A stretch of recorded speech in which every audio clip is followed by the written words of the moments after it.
Epstein also maintained business entities in the Virgin Islands throughout his life, including the entity known as the Financial Trust Company, which got hundreds of millions of dollars in tax incentives between 1999 and 2012. For what? Financial Trust Company. What does that even mean? I would refer to the Deputy Attorney General's post that he put out on X, and we're not going to say anything else on that because now it is a pending investigation in the Southern District of New York.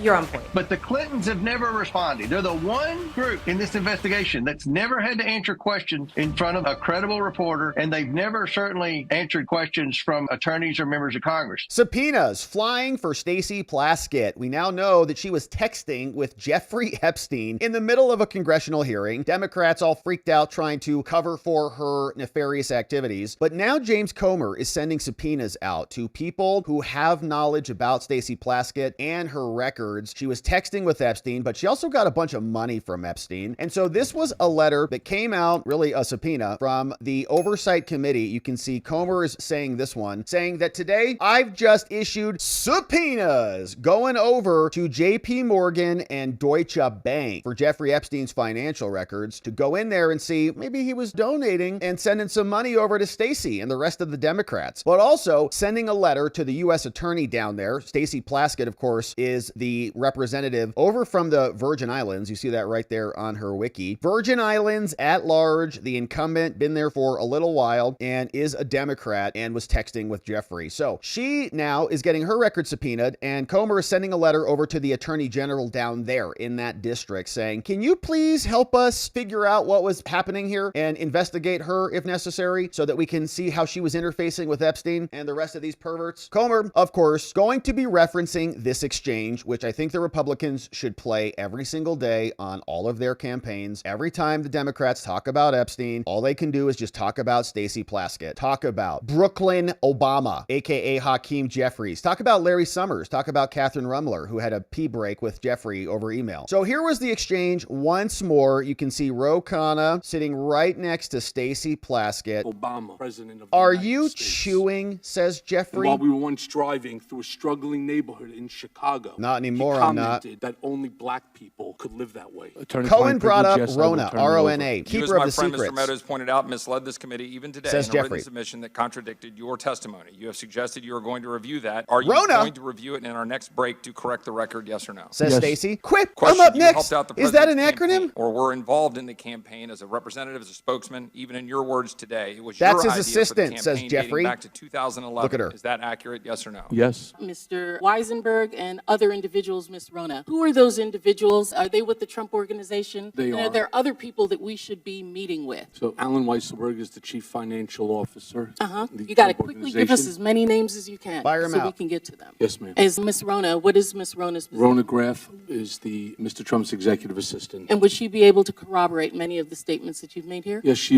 her office is directly next to Good his, work. and she's From Jeffrey. involved in a lot that went on. Yeah, and this was a congressional hearing to try to take out Trump. Jeffrey's colluding with Stacey Plaskett to ask questions of Michael Cohen, who's also colluding and trying to smear and eliminate Trump. It's been going on one big incestuous, disgusting circle. So now we got subpoenas that are going out and requests for information and assistance from Comer. They posted this over from the Oversight Committee, and a bunch of letters have now gone out. But here is how they kick it off. They say, today we're sending subpoenas. We're going after some financial records. Comer is also requesting that the Virgin Islands Attorney General provide documents that have to do with Epstein, and you know who's going to be caught in those? Stacey Plaskett. The House Oversight Committee is conducting a thorough review of the federal government's investigation of Epstein and Ghislaine. The committee is committed to providing accountability, and we're going to work on that. We've also released 65,000 pages of documents. Bill Barr's depot, Alexander Acosta's depot. We also subpoenaed the DOJ for a bunch of other things. For documents and comms, the DOJ has given us 33,000 pages to date. Now, the committee posted these all on our website. Comer also issued deposition subpoenas for Bill and Hillary, and they're refusing to come in to answer questions about that. We're going to see what James Comer has to say about that coming up. Is he going to refer them over for criminal prosecution? That is a good one. Refusing a congressional subpoena, there is good precedent. You go to prison for that, 4 months, give or take. That's what Navarro got. That's what Bannon got. And Bill and Hillary, they can go in together. That's fine too. Just give them a cell and they can hang out there together. So they all got subpoenas. We've also deposed a bunch of people people, and now sent subpoenas on August 25th, more subpoenas to Gouveia and more. So the Republicans have been all over it, and the Democrats are now finding out that they don't really like what they're seeing, because we find out that their representatives are texting with a convicted offender from Congress. So here's one letter that went out from the Oversight Committee to the Attorney General down there in the U.S. Virgin Islands, over working at the DOJ Office of the Attorney General. They say, "Dear Attorney General Rhee, the Committee on Oversight is reviewing possible mismanagement." Mismanagement. That's hilarious. Do you mean cover up? No. We just mean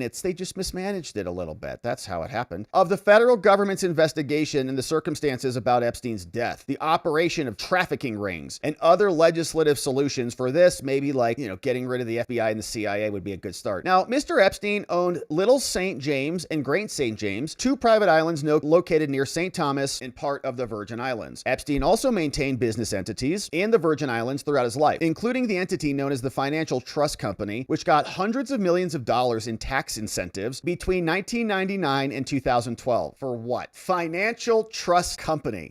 What does that even mean? Well, you can trust us financially, and we have a company around it. Mr. Epstein also maintained ties to high-level officials in the Virgin Islands. He employed the wife of the governor. Oh, that's a mistake. The governor's wife went to work for Epstein, and he's like, "Have a great day, honey, at work. See you when you get home for dinner." An architecture firm owned by the governor's uncle, and donated money, sponsorships, scholarships, and gave dozens of computers to a local lawmaker. News reporting also indicates that the court filings describe that Mr. Epstein also allegedly paid law enforcement entities like the police department in the Virgin Islands. Additionally, Epstein remained in communication with the governor of the Virgin Islands, Kenneth Mapp, and delegate to the House of Representatives, Stacey Plaskett. In documents that were published by the committee on November 12th, the documents show Mr. Epstein emailed Governor Mapp's official account in November 2016. They also show that Epstein engaged in a text conversation with Plaskett during a congressional hearing in February 2019, months before he was indicted again. The above business and financial transactions, coupled with new documents displaying correspondence between Epstein and other officials, demonstrate the interconnectedness of the Virgin Islands and Epstein. Now, the DOJ and your office of the Attorney General down there, you are in custody and control of documents that will further our investigation and potential legislative solutions. In 2020, another Attorney General called Denise N. George, she filed a law enforcement action. Under the rules against Epstein and the estate, a settlement was reached in December 22, resolving this action, requiring the defendants to pay the government of the Virgin Islands $105 million from Epstein's estate in cash, plus one half of the proceeds from the sale of Little St. James. Man, they got their money. Now, after a settlement was reached with the Epstein estate, a separate lawsuit was filed by your office against JP Morgan Chase, saying that JP Morgan also facilitated this trafficking venture, not only by banking Epstein and allowing him to withdraw $1.7 million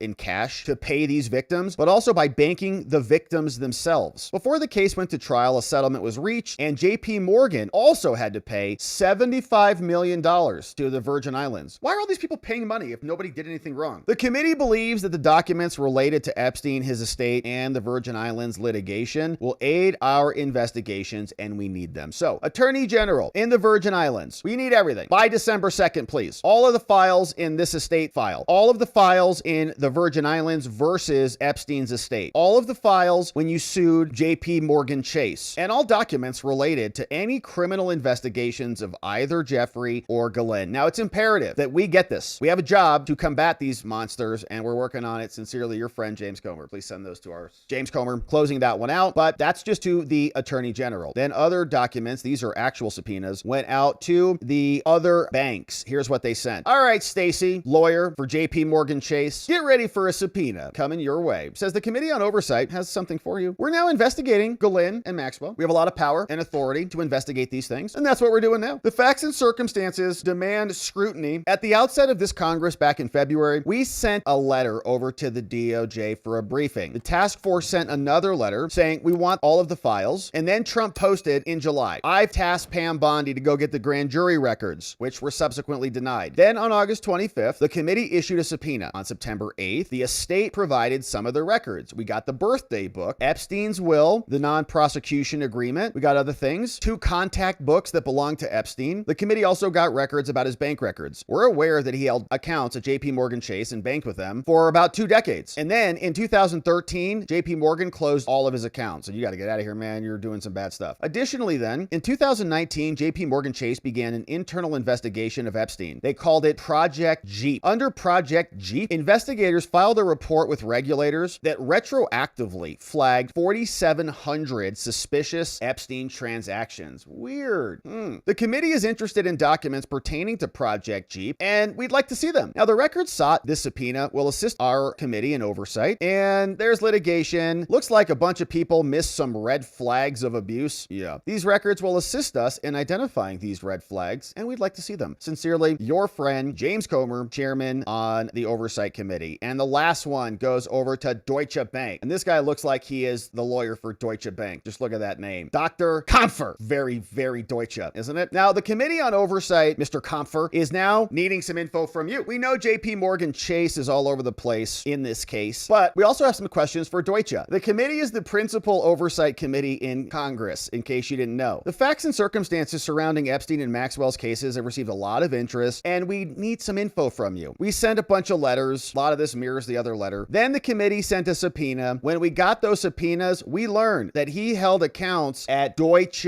Bank. The records sought by this subpoena will assist in the committee's oversight, and that's why we're writing. In short, the records sought by the subpoena are critical to our investigation, so not a lot of details, even shorter than the JP Morgan letter. So 3 letters, 2 subpoenas, and questions about Stacey Plaskett and her financial incentives to be using her time, her seat as a delegate in Congress, to go after and support the attacks on President Trump. So we had the DOJ out today talking about some other case that nobody cares about so that they don't have to talk about Epstein, but then they got questions about Epstein. And here's what Pam Bondi said about why this sudden change. They're cooperating. They found a bunch of new information. They're going to work hard on it, blah, blah, blah. Here's what Pam said. The issue with the new information that you just indicated is the department seeking information perhaps from the Epstein estate because Mr. Blanche did not have that information when he interviewed Ghislaine Maxwell. What new information? And would you limit the new investigation to just those named persons that the president talked about, or is this a broad, open-ended investigation? I would refer to the Deputy Attorney General's post that he put out on X, and we're not going to say anything else on that because now it is a pending investigation in the Southern District of New York.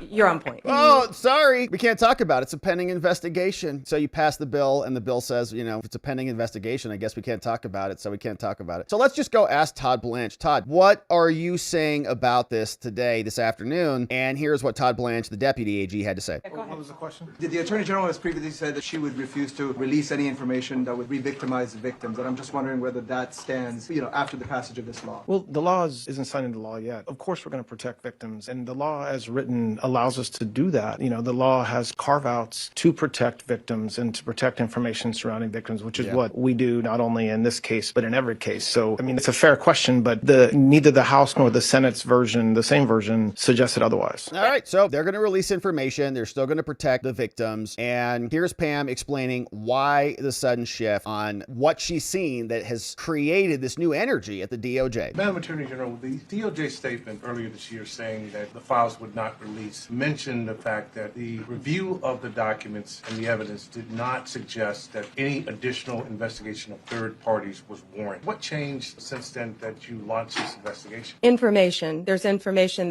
new information, additional information. And again, we will continue to follow the law, to investigate any leads. If there are any victims, we encourage all victims to come forward, and we will continue to provide maximum transparency under the law. Okay. So once again, not saying anything, but new information has come to light, which we can't wait to see what it is. Cuomo asked this woman about it, and here is what she had to say. Before now, unless they've just been subject to civil suits that were settled so people can't say anything or won't say anything. You know, if you know that there are other people other than Epstein, other than Prince, you know, whatever his name is. Yeah, it's a good question. Why haven't they come out? And why hasn't a list been put together already? She's so disgusted with the question. It's so hard to answer that question because a list has been put together for years. Our attorneys, survivors, we've named named names for years. And when I said we'll release the list, it was just speaking to more survivors to get more names on the list. The same names keep coming up. The same names that we've given with our attorneys to the DOJ and the FBI is the same names they've always had. So we do want to help, but they already have had all the information they've needed to release for years now. And so to answer your question, I don't know why it's taken so long. I mean, isn't that the million-dollar question? I think so. I mean, you heard what I said off the top of the show. I've always wanted things released for the right reasons. I don't know that everybody involved has the same motivations. But why are you guys afraid to put out the names? The attorneys say don't? She's disgusted. Death threats. A lot of us are mothers. You know, we want the names to be out there. We want justice. But why do we have to do it? That's a very scary thing, and I think you know that. Why do we have to do it? It's because you're the victim, all right? If you want justice for being victimized, then you have to facilitate, you have to interface with law enforcement. Every other woman who's been a part of abuse has to also go through that. It's just part of the system. Men too. Man is a victim of domestic violence. He's got to go in and explain what his wife did if he wants her to be prosecuted. And if he doesn't show up to trial or she doesn't show up to trial, the case gets dismissed because you need witnesses. You need evidence. You need an actual victim who was abused. It's not complicated. You know, we want to help to put the names out there, but it's not our responsibility to do so. And I think you know why. I mean, so many people, so many of the survivors. I get it. I just want you to tell people, have received Lisa, I want you to tell people because, you know, based on what side you're on, and I know nobody should have a side when it comes to defending people who traffic women, young women especially, or any women, there are sides. So that's why. I don't know that there are sides. I don't know who's in favor of trafficking women. We're not saying that at all. You know, we're not trying to dump on these women, or we want the truth. We don't just believe all people or believe all women. We need some evidence, and you need to participate in the criminal process. It's not too much to ask. Every other woman who got abused needs to make, you know, a formal complaint with the police and provide evidence. Now, if she's saying she's done that and there's a cover-up of that, well, then we should have some evidence of that. So here's Comer. Now, we want answers on this. Some of the biggest perverts out there, like Bill Clinton, got subpoenas to come in and testify to Congress, and they've been ignoring them. And we did a whole show on it yesterday, and it was a great one. But now Comer was asked to follow up on that. Hey, James, what happens if Bill and Hillary don't come in to testify? What you going to do about that there, Jimbo? Mr. Chairman, there are two very important people that you subpoenaed early on, or excuse me, that you asked to voluntarily cooperate. They didn't schedule their interviews. Now there's a subpoena. But Bill and Hillary Clinton, if they continue to duck you, will you take them to court? Will you try to enforce a subpoena? Will you go the Steve Bannon and Peter Navarro route? 100%. We're going to go that route. We go. expect to hear from Bill and Hillary Clinton. Look, Donald Trump's answered questions for years about Jeffrey Epstein. Every day he gets asked questions about Epstein, and he answers them in front of the American people. We've subpoenaed Republicans and Democrats. Two Republicans have come forward, Bill Barr and Alex Acosta. They did interviews and deposition, and those were tough, but they did them. They didn't back down. Other Democrats have sent letters that saying they knew nothing about Epstein, which would hold in court if something ever comes out that they did know something, then they committed perjury there. But the Clintons have never responded. They're the one group in this investigation that's never had to answer questions in front of a credible reporter, and they've never certainly answered questions from attorneys or members of Congress. So we expect the Clintons to come in, or I expect the Clintons to be met with the same fate that Bannon and Navarro were met with when the Democrats were in control. Hell yeah there, James. That's the same thing that we expect too, because they set the precedent. No one's above the law. If you violate a congressional subpoena, like they said Bannon and Navarro did, they got 4 months in prison, both of them. And I think Hillary and Bill will have a nice time together. They'll actually work some things out as they sit in custody in prison.